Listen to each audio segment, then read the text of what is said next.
Economía, ministro de Defensa y de Infraestructura y Vivienda, y fue candidato a presidente de la Nación en el año 2003. Por muy pocos votos de diferencia no terminó entrando él al balotaje en lugar de Néstor Kirchner, y seguramente hubiera sido presidente. La historia de la Argentina es muy distinta. Es economista, enseña economía en la Universidad de La Plata, en la Universidad Argentina de la Empresa, UADE, y en la Universidad del Centro de Estudios Macroeconómicos de la Argentina, conocida por su acrónimo UCEMA. En 1996 recibió el premio CONEX, es miembro de la Academia Nacional de Ciencias Morales y Políticas. Además, López Murphy está proponiendo que en 2026 la Argentina, como hizo en 1992, cambie su moneda. Su plan es sacarle 3 ceros al peso, llamar a esta nueva moneda Argentum, y por eso hoy le vamos a dar la bienvenida con una canción del rapero ecuatoriano Jeringosa GS, nombres raros de nuestros cancioneros, y lleva como título Huele a billetes nuevos. Yo huele a billetes nuevos, quemando goma 200, miro el espejo, muestran una sonrisa porque el límite es el cielo. No es nada nuevo hacerlo cabrón, pero la gente que sabe dice que buena canción. No me interesa, hago lo que me gusta. How we do, baby, deja que hablen esas putas. Tengo las rutas y los contactos en mi agenda, mami, y un buen estilo para que usted la aprenda. Hoy día le vamos a dar muerte a ese cabrón, tanto que anda y nunca han gatillado un cañón. Muy buenos días, Ricardo López Murphy, Jorge Fontevecchia, los saluda. Me distraje con el celular porque tengo acá el menú de un restaurante muy fashion que se llama Zuc, que directamente coloca los precios en miles.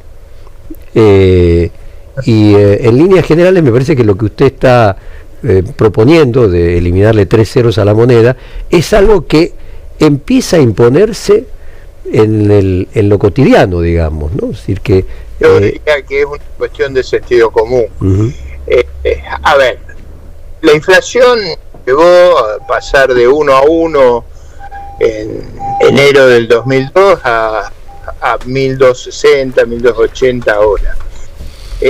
Países con crisis similares como Uruguay, como Brasil pasó de 1 a 5, Uruguay pasó de 14 a 40. Esta locura de multiplicar por casi 1300 solo se nos ocurrió a nosotros.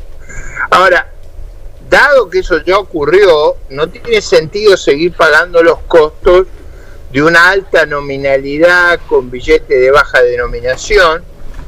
Y la propuesta es muy simple, la hemos hecho antes, Argentina ya hizo esto antes por razones parecidas, pero básicamente implica 5 tipos de ahorro.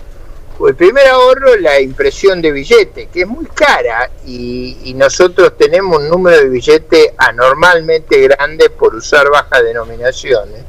El segundo, los costos de bodega, de bóveda que tienen que tener los bancos por excesiva cantidad de billetes. En tercer lugar, los costos de acarreo, de blindado. Acá hay columnas de blindado que no hay en ningún lugar del mundo. El cuarto es el ahorro en los bytes de computación. Y el quinto, todavía más importante, es si la estabilidad se consolidara, si finalmente el proceso lograra llegar a una tasa de inflación mucho más baja. Recuerde usted que en diciembre del 17 había 40.000 millones de dólares en billete y moneda, ahora hay 22.000, 23.000. Es decir, lo que hay que emitir todavía para una situación de normalidad es una cantidad muy significativa, además de renovar el stock.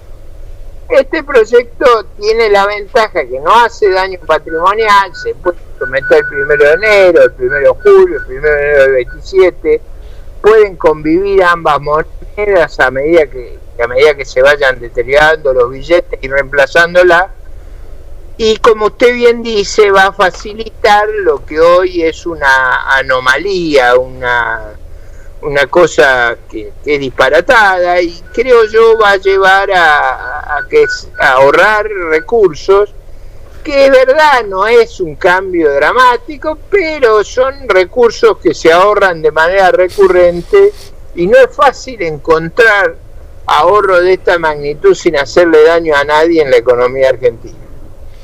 Ricardo, de hecho, Colombia, yo recuerdo, por ejemplo, haber viajado no hace tanto, creo que Colombia tenía 20% de inflación anual para compartir con la audiencia durante muchos años, se le llevó un tiempo bajarla, pero digo, hasta hace 15 años creo que todavía tenía vigentes los dos billetes simultáneamente. No sé si incluso Chile no tenía los billetes, pero Colombia estoy seguro que sí. Eso es algo que nosotros lo hicimos en el pasado, hace muchos años atrás, que convivían los billetes y los viejos billetes se resellaban hasta que eran reemplazados. Es una cuestión de sentido común. Mire, como fue boleta única en materia electoral, de emitir 4.000 millones de boletas pasamos a emitir 35. ¿Usted sabe la plata que ahorramos con eso? Bueno, de nuevo, en los billetes ocurre exactamente lo mismo, con el agregado de que esto es un juego recurrente, ocurre todo el tiempo y los ahorros son acumulativamente muy significativos, le hace bien a la economía, le sube la productividad. Ayúdeme a entender por qué el cambio de nominalidad reduce la cantidad de billetes y finalmente tienen el mismo valor y hace falta la misma cantidad. Porque hoy, es decir, usted podría hacer lo que yo propuse, que inicialmente lo propuse de esa manera.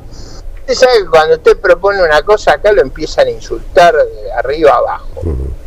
Yo había propuesto emitir billetes de 50.000, 100.000, 200.000 para evitar el problema del excesivo número de unidades monetarias.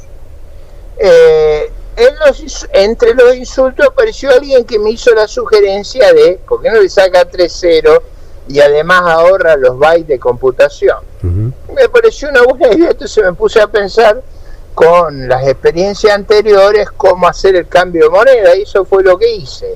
En parte para ahorrar por billete de más denominación, que eso se podría hacer con la actual moneda, pero también para ahorrar los bytes de computación, los libros de las compañías. Hay un montón de cosas que se vuelven muy gravosas. Usted sabe que como yo soy hijo de un imprentero, defiendo el papel, por eso le decía, en la misma cantidad de papel, si uno le pone 3 ceros o menos de 3 ceros, pero lo que usted está planteando en el fondo es que aumentar la cantidad del valor de los billetes, o sea, que haya billetes que tengan mucho más valor. Así comenzó. Eso en realidad es una cosa que con el diputado de La Espina propusimos en el año 22. Esa propuesta era porque teníamos 6 o 7 veces más billetes que los países vecinos. Claro. Y era un ahorro significativo, como el de boleta única. Ahorros que son sanos, que ocurran en la economía. Perfeccionando, eso fue lo que ocurrió. Entiendo, y le agrego, Ricardo, que me parece a mí, por eso le colocaba este restaurante que ya coloca los precios en miles, que hay un ahorro cognitivo, no solamente en bytes, sino en nuestros bytes cerebrales. Digo, a cualquier persona que trabaja en una organización con un presupuesto medianamente amplio y ve números todos los días, expresar los números con tantos ceros genera un esfuerzo cognitivo que uno normalmente tiende a eliminarlos. Por ejemplo, cuando se habla de presupuesto de cierto tamaño, ya se habla directamente en millones, ni siquiera en miles, se habla directamente en millones, ¿no? Entonces produce un ahorro en el lenguaje, un ahorro en el esfuerzo cognitivo. Más plausibles los números.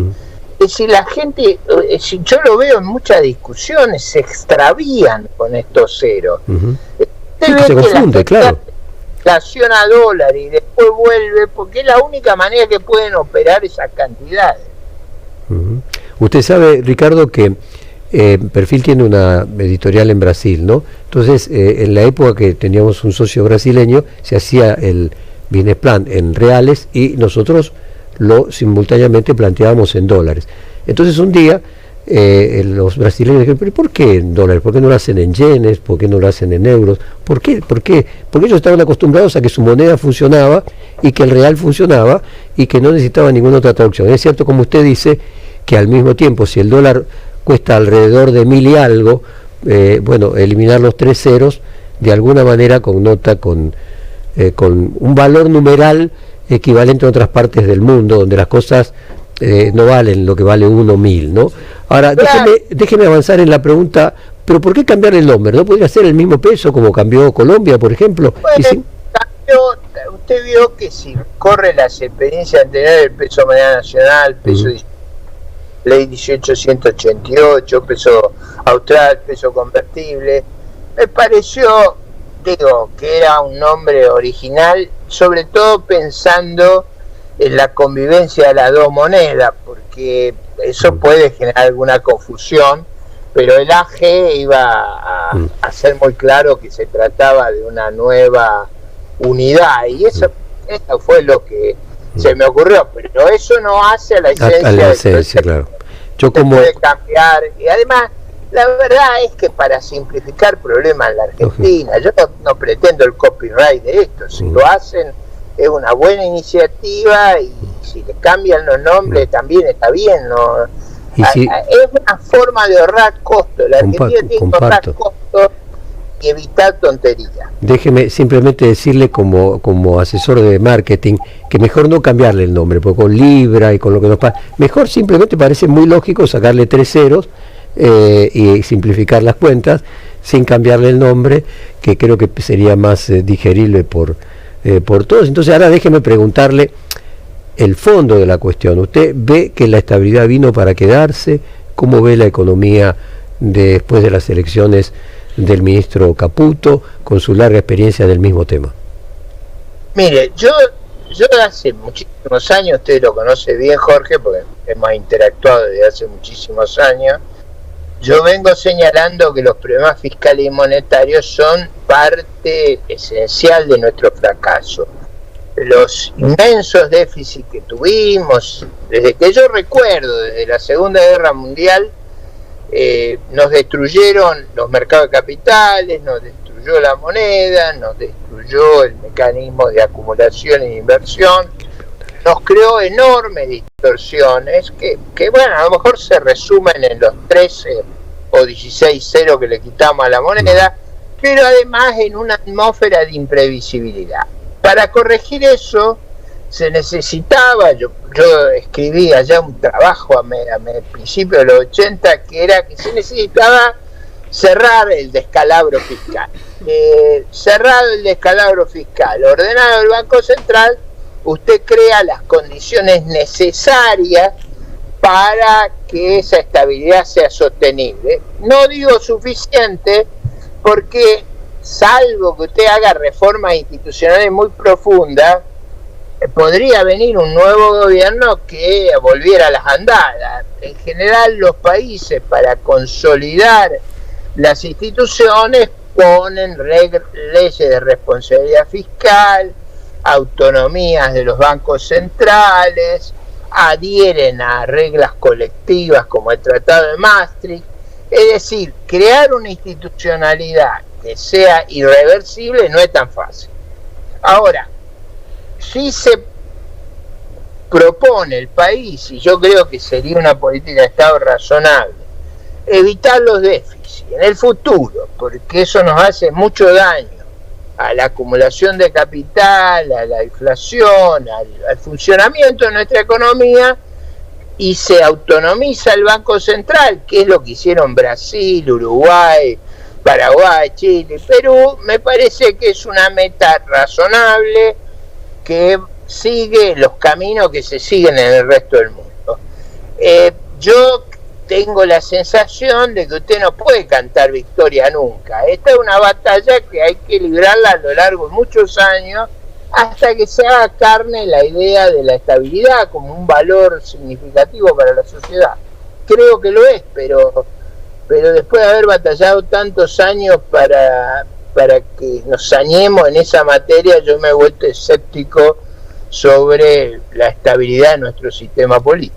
Ricardo, y ahí quiero ir a una pregunta un poquito más técnica. Usted habla de la cuestión fiscal. ¿Qué pasa con el déficit de cuenta corriente y la cuestión comercial? Es decir, uno podría decir que Macri, al final de su gobierno, en 2019, redujo el déficit fiscal casi a cero, si no recuerdo mal, o 0,5, una cosa así. Y sin embargo, había inflación porque el dólar aumentaba, y si el dólar aumenta... No, bueno, pero sí, yo creo que el presidente Macri hizo un gran esfuerzo en el 18 y 19 y hizo una fiesta en el 16 y 17. Y pues esa fiesta la pagó muy cara.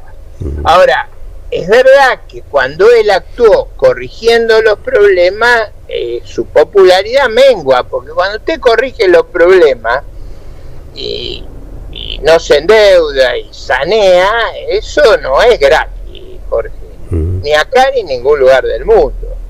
Pero el costo de un sistema inflacionario desquiciado es enorme, y Argentina lo ha pagado con un retroceso extraordinario. No fue solo el descalabro fiscal y monetario, fue el cerrarse como economía, el carácter corporativo que adquirieron nuestras políticas regulatorias, hubo muchas cosas, pero yo creo que el problema fiscal y monetario fue muy decisivo. ¿Y cómo imagina usted el tema cambiario, Ricardo? ¿Imagina que la Argentina podrá lograr en un futuro que el dólar se acomode sin que pase a la inflación, sin que haya pass-through? No, mire, una buena regla que yo había sugerido antes que asumiera este gobierno era que el Banco Central solo emitiera comprando dólares, que no le prestara a la tesorería, que no le prestara a los bancos, que solo comprara dólares, es decir, el sistema que puso Pellegrini en los 90 del siglo XIX, que fue tan exitoso, que tuvimos entre 1890 y 1945 menos inflación que Estados Unidos y crecimos más, o sea, no es un sistema superficial. Y yo creo que si hiciéramos un régimen que combinara el equilibrio fiscal y que el Banco Central repusiera los niveles de reserva que debe tener, no tener reserva negativa como tiene ahora, con el tiempo tendríamos un sistema saneado que seguramente no va a tener grandes déficits en cuenta corriente porque no hay quien lo financie. Así que esta circunstancia actual nos está costando este financiamiento del déficit en cuenta corriente, tasa de interés muy alta. Eso no se puede sostener, así que eso se corta rápido. ¿Eso se corta con un dólar más alto, sería? En parte, una situación de equilibrio en cuenta corriente requiere un dólar más alto, eso es verdad.